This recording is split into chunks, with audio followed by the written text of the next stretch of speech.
ગઈકાલે સમગ્ર દિવસ સોશિયલ મીડિયાથી લઈ અને અનેક માધ્યમોની અંદર જેવી રીતે આપણે જાણીએ છીએ કે મને ભાજપની સરકાર દ્વારા હેડ કોન્સ્ટેબલના પદ ઉપર પ્રમોશન આપવા માટેની કાર્યવાહી થઈ. મને આમ તો ખુશી થઈ કે સારું ભાઈ, આ હું જનતા માટે જે અવાજ ઉઠાવું છું એ બદલ મને જો આટલી મારી સારી કામગીરીની નોંધ લેવાઈ હોય તો સારી બાબત છે. પણ આ આખી ઘટના સોશિયલ મીડિયામાં ચાલી કે ગોપાલ ઇટાલિયાને હેડ કોન્સ્ટેબલનું પ્રમોશન મળ્યું છે. એના પછી અમદાવાદ શહેર પોલીસનો એક ખુલાસો આવ્યો પ્રેસ નોટ તરીકે. અમદાવાદ પોલીસમાં મારું ઘડતર થયું છે. અમદાવાદ પોલીસના માધ્યમથી જ હું જીવનમાં આગળ આવ્યો છું. એટલે ગુજરાત પોલીસ પ્રત્યે અને અમદાવાદ પોલીસ પ્રત્યે મને અપાર પ્રેમ અને લાગણી છે. ગુજરાત પોલીસ મારો પરિવાર છે, અમદાવાદ પોલીસ મારું ઘર છે. ત્યાંથી હું ઘડાયો છું, ત્યાંથી હું આગળ વધ્યો છું. મારા અનેક મિત્રો આજના તારીખમાં પણ કોન્સ્ટેબલ છે, પીએસઆઈ છે, પીઆઈ છે, એએસઆઈ છે, એમની સાથે પારિવારિક સંબંધ છે. આખા ગુજરાતમાં અનેક હજાર પોલીસવાળા મિત્રો લાગણીથી મારી હારે ડાયરેક્ટલી જોડાયેલા છે. ગઈકાલે જ્યારે આ હેડ કોન્સ્ટેબલના પ્રમોશનવાળા સમાચાર વાયરલ થયા તો કટાક્ષમાં ઘણા લોકોએ મને શુભેચ્છાઓ પાઠવી, અભિનંદન આપ્યા અને આગ્રહ કર્યો કે આવી જાઓ ભાઈ, હવે તમારી હારે મળીને આપણે નોકરી કરીશું એમ. જોકે એ શક્ય નથી. મેં એક મોટા લક્ષ્ય તરફ મારું જીવનનું યોગદાન આપવાનું નક્કી કર્યું છે. પરંતુ અમદાવાદ પોલીસની જે પ્રેસ નોટ આવી એ બાબતે આજે ખુલાસો કરવા માટે આપણે આ પ્રેસ કોન્ફરન્સમાં ઉપસ્થિત છીએ. હું ખૂબ જ સન્માન સાથે અને ખૂબ માન સાથે અમદાવાદ પોલીસની આ પ્રેસ નોટને ખંડન કરું છું. આ પ્રેસ નોટ તદ્દન પાયાવિહોણી છે. આની અંદર જે કાંઈ માહિતી આપી છે એ ખોટી અને ભ્રામક માહિતી છે. એ વાત અલગ છે. મને ઘણા બધા પોલીસ અધિકારીઓએ ફોન કર્યા, મેસેજ કર્યા અથવા વાયા મારા સુધી વાત પહોંચાવડાવી કે ગોપાલભાઈ તમારી વાત સાચી છે. 8 પાસ ગૃહમંત્રીના રાજમાં દરેક અધિકારી મનથી કંટાળેલા છે કે ગ્રેજ્યુએટ અધિકારીઓએ 8 પાસના અંડરમાં નોકરી કરવાની. આવો બળાપો કાલે ઘણા લોકોએ મારા સમક્ષ વ્યક્ત કર્યો, નામ નહીં દેવાની શરતે. અમદાવાદ પોલીસે જે પ્રેસ નોટ આપી છે એમાં એવું લખ્યું છે કે પોલીસ કોન્સ્ટેબલમાંથી હેડ કોન્સ્ટેબલની બઢતી આપી અને જગ્યાઓ ભરવા માટે પ્રવર્તતા યાદીના આધારે વિગત મંગાવેલ છે. એટલે પોલીસનું એવું કહેવું છે કે ભાઈ આ હેડ કોન્સ્ટેબલના પ્રમોશનનું લિસ્ટ નથી, પરંતુ પ્રવર્તતા યાદી એટલે કે સિનિયોરિટી લિસ્ટ છે. મારું એમ કહેવાનું છે કે હું પોલીસ ખાતામાં છેલ્લા 10 વર્ષથી છું જ નહીં, તો મારી વિગત શું કામ મંગાવો છો ભાઈ?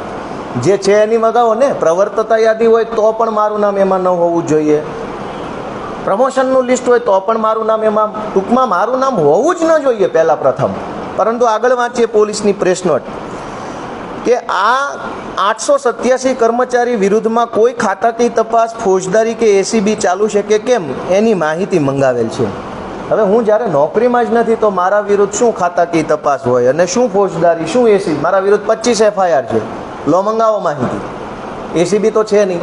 તો આ એક ખોટી બાબત છે. હું હમણાં તમને એક બહુ અત્યંત ગંભીર કૌભાંડ તરફ ધ્યાન દોરીશ. હવે એમાં એવું કહે છે કે શ્રી ગોપાલ ઇટાલિયા સને 2012માં પોલીસ ખાતામાં હાજર થયેલ હોય તેથી તેમનું નામ યાદીમાં છે, પરંતુ તેમના નામની સામે કોઈ પોલીસ સ્ટેશન દર્શાવવામાં આવેલ નથી. એટલે મારું નામ લખ્યું છે ત્યાં સામે ખાનું ખાલી છે એવો ખુલાસો કરે છે અમદાવાદ શહેર પોલીસ. મને જાણવા મળ્યું અમદાવાદ પોલીસ તરફથી કે એ આખા લિસ્ટમાં ખાલી ગોપાલ ઇટાલિયાના નામની સામે ખાનું ખાલી છે એવું નથી, અનેક નામની સામે ખાનું ખાલી છે. તો જેના નામની સામે ખાનું ખાલી છે એ ખાલી ખાનાનો અર્થ એવો થાય છે કે જે કોન્સ્ટેબલોએ સીસીસીનું સર્ટિફિકેટ જમા નથી કરાવ્યું એમના નામનું ખાનું ખાલી છે. કેમ કે કેટલાય એવા કોન્સ્ટેબલને હું ઓળખું છું જે ચાલુ નોકરીમાં છે છતાંય ખાનું ખાલી છે.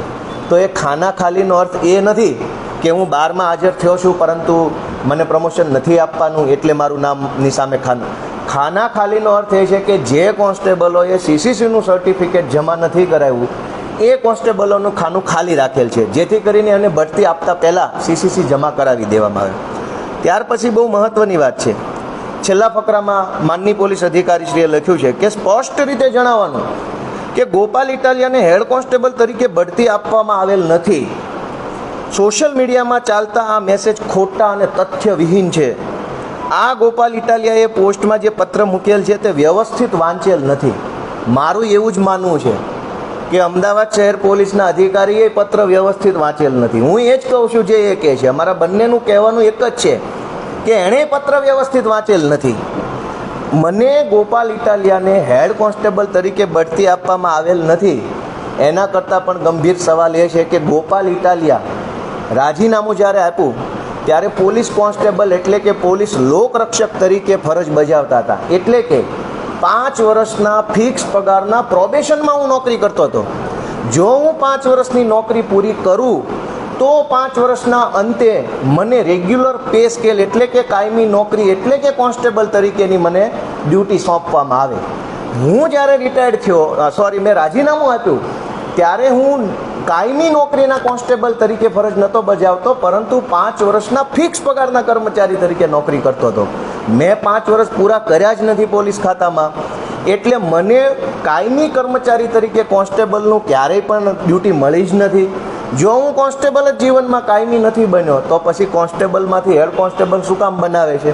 તો સૌથી ગંભીર ભૂલ એ છે કે હું ક્યારેય 5 વર્ષના ફિક્સ પગાર પૂરો કરીને કાયમી પગારના કોન્સ્ટેબલ તરીકે નિમણૂક પામ્યો નથી. તો આ કાયમી પગારના કોન્સ્ટેબલની લિસ્ટમાં મારું નામ શું કામ આવ્યું? હું હેડ કોન્સ્ટેબલ બન્યો ના બન્યો છોડી દો, પણ મને કાયમી પગારનો કોન્સ્ટેબલે બનાવી દીધો છે. મેં 2015માં રાજીનામું આપ્યું છે. મારી સાથેના તમામ લોકરક્ષકો 5 વર્ષના ફિક્સ પગારવાળા લોકરક્ષકો છે એને 2017માં કાયમી પગારના કોન્સ્ટેબલ બનાવવામાં આવ્યા. તો 2017માં હું નોકરીમાં જ નહોતો, છતાંય મારું નામ કાયમી પગારના કોન્સ્ટેબલોના લિસ્ટમાં કેવી રીતે આવી ગયું? હવે સૌથી મહત્ત્વની અને ગંભીર બાબત પ્રત્યે ધ્યાન દોરું કે ગોપાલ ઇટાલિયાનું નામ આવી ગયું, રાજકારણ થઈ ગયું, 8 પાસ ગૃહમંત્રી, એ બધો સવાલો છોડી દઈએ, કંઈ વાંધો નહીં. આ આખા લિસ્ટને મેં ગઈકાલે ધ્યાનથી વાંચ્યું અને મારા કેટલાક પોલીસવાળા મિત્રો અધિકારીઓના સામેથી ફોન આવ્યા, મેં ફોન કર્યા તો મને એવું જાણવા મળ્યું કે આની અંદર ખાલી મારું એકનું નહીં, અનેક એવા નામ છે કે જે લોકો હાલમાં પોલીસ ખાતામાં નોકરી કરતા જ નથી. 4-5 વ્યક્તિ એવા નામ છે કે જે હાલમાં પોલીસ ખાતામાં તો છે પણ કોન્સ્ટેબલ નથી, પીએસઆઈ છે, પીઆઈ છે અથવા એએસઆઈ છે. જે માણસે કોન્સ્ટેબલમાંથી રાજીનામું મૂકી એએસઆઈની કે પીએસઆઈની ભરતીમાં પાસ થઈ અને અમદાવાદ સિવાયના જિલ્લામાં પીએસઆઈ બની ગયા છે, એનું નામ અમદાવાદના કોન્સ્ટેબલના લિસ્ટમાં કેવી રીતે આવ્યું? જે માણસે પોલીસમાંથી રાજીનામું મૂકીને બીજા ખાતાની નોકરીમાં ચડી ગયો છે એનું નામ અહીંયા ક્યાંથી આવ્યું? તો આ આખી યાદીમાં ગોપાલ ઇટાલિયાનું એકનું નહીં, અનેક એવા વ્યક્તિઓના નામો છે કે જે નામ અહીંયા હોવા ન જોઈએ. તો આવી ગંભીર ભૂલ, આ ગંભીર પ્રકારની બેદરકારી થઈ છે, એને સહજ રીતે સ્વીકારી અને ભૂલ સુધારવાનો પ્રયત્ન કરવાના બદલે આ જે કાંઈ પણ ઘટનાક્રમ બની રહ્યો છે એ ખરેખર ખૂબ જ ખોટો છે. જે કાંઈ પણ યાદી, આ પ્રવર્તતા યાદી કહો કે પ્રમોશન લિસ્ટ કહો, એની અંદર અનેક એવા નામ છે જે નામ ત્યાં હોવા ન જોઈએ. હવે હજુ એક મહત્ત્વનો પ્રશ્ન કે જો પોલીસે આપેલી પ્રેસ નોટ સાચી માની લઈએ કે 2012માં ગોપાલ ઇટાલિયા પોલીસ ખાતામાં જોડાયા માટે એમનું નામ આ એ લિસ્ટમાં છે, તો 2016માં હું મહેસૂલી ક્લાર્ક તરીકે જોડાયો હતો, તો શું હવે ક્લાર્કના પ્રમોશનની યાદીમાં મારું નામ રહેશે? શું હું નોકરી છોડી દીધા પછી દર 10 વર્ષે પ્રમોશનના લિસ્ટો બહાર પડશે, દર 10 વર્ષે મારા નામ લિસ્ટમાં રહેશે? તો આ એક ગંભીર પ્રકારની બેદરકારી છે કે હું નોકરી છોડી દીધાના 10મા વર્ષે પ્રમોશનની યાદીમાં મારું નામ છે.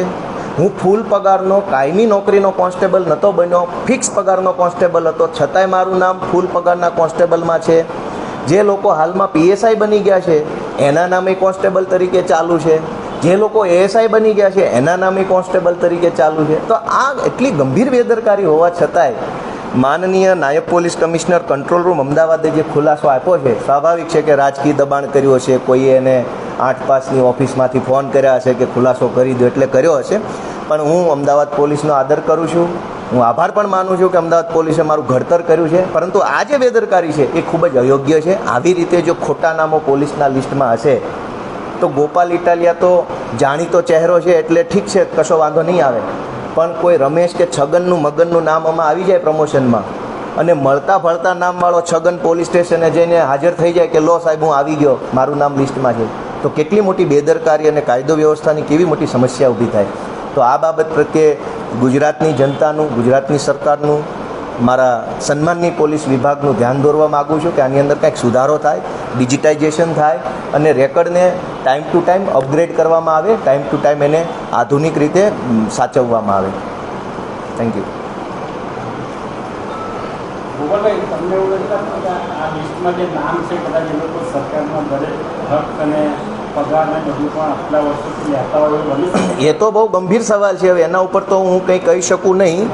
પણ આ જે લોકોના નામ ડબલ જો એવા નામ છે કે કોન્સ્ટેબલના લિસ્ટમાં નામ છે ને હાલમાં એ ભાઈ પીએસઆઈ છે, કોન્સ્ટેબલના લિસ્ટમાં નામ હોય એ ભાઈ હાલમાં એએસઆઈ છે અને પ્રમોશનથી નથી થયા.